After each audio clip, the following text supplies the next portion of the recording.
Freud basically thought that sex was degrading.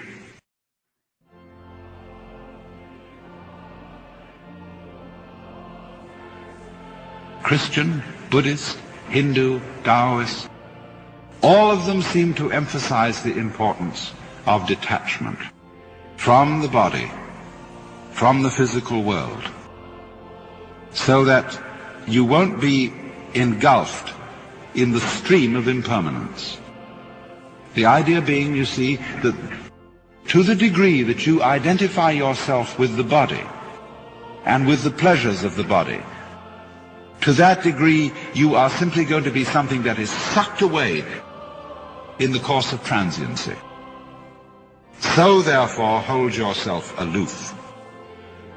As in, for example, the advice of many Hindus in the practice of yoga to look upon all sensory experiences as something out there which you simply witness.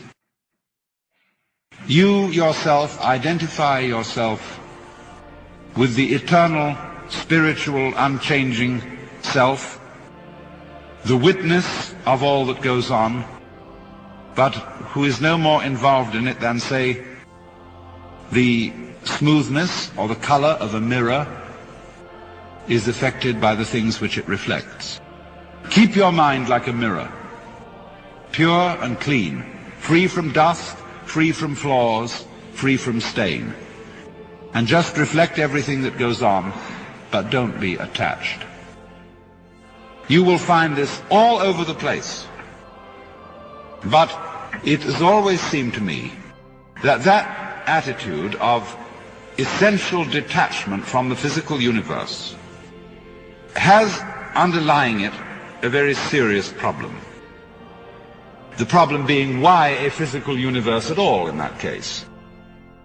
If God is in some way responsible for the existence of a creation, and if this creation is basically a snare, why did he do it? And of course, according to some theologies, the physical universe is looked upon as a mistake, as a fall from the divine state, as if something went wrong in the heavenly domain, and causing spirits such as we are to fall from their high estate and to become involved with animal bodies. And so there is an ancient analogy of man which runs right through to the present time, that your relationship to your body is that of a rider to a horse. St. Francis called his body brother ass. That you are a rational soul in charge of an animal body.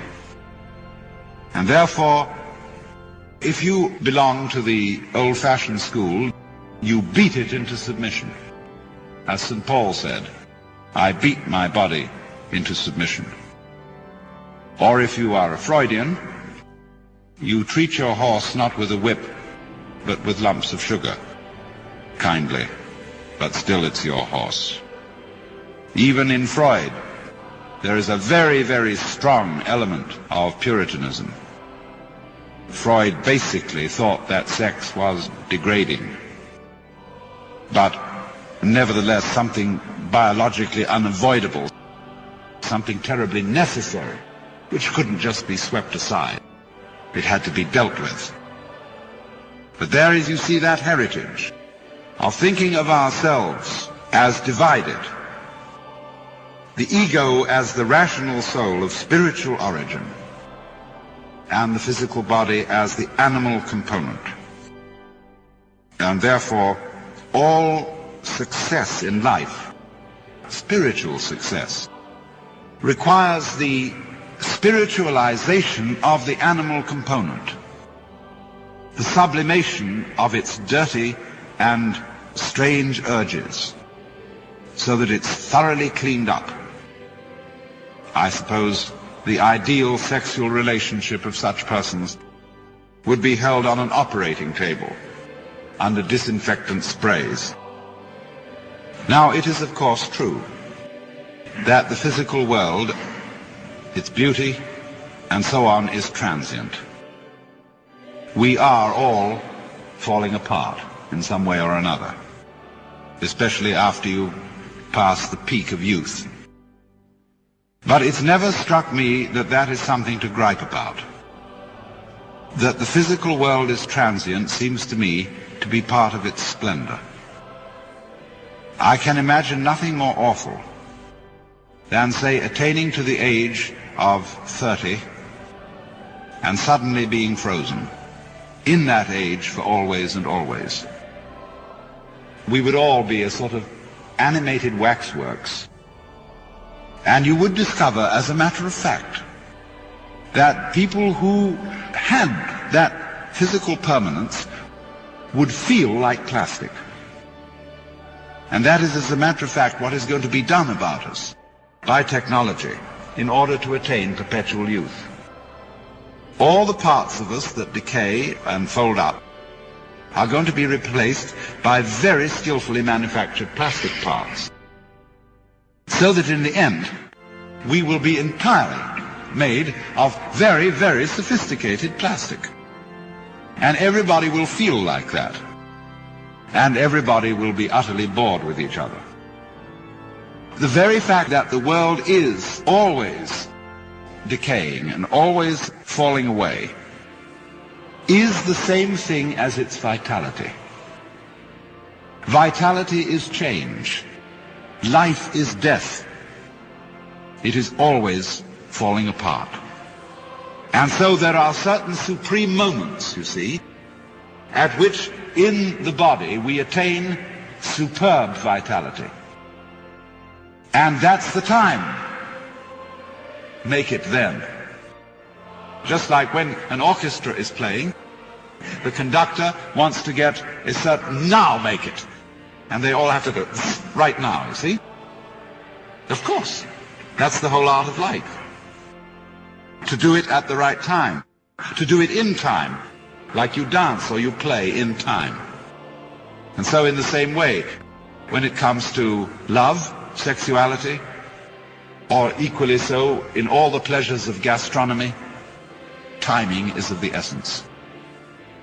And then it's happened and you've had it. But that's not something that one should look upon with regret. It only is something regrettable if you didn't know how to take it when it was timely. And this is really the essence of what I want to talk to you about.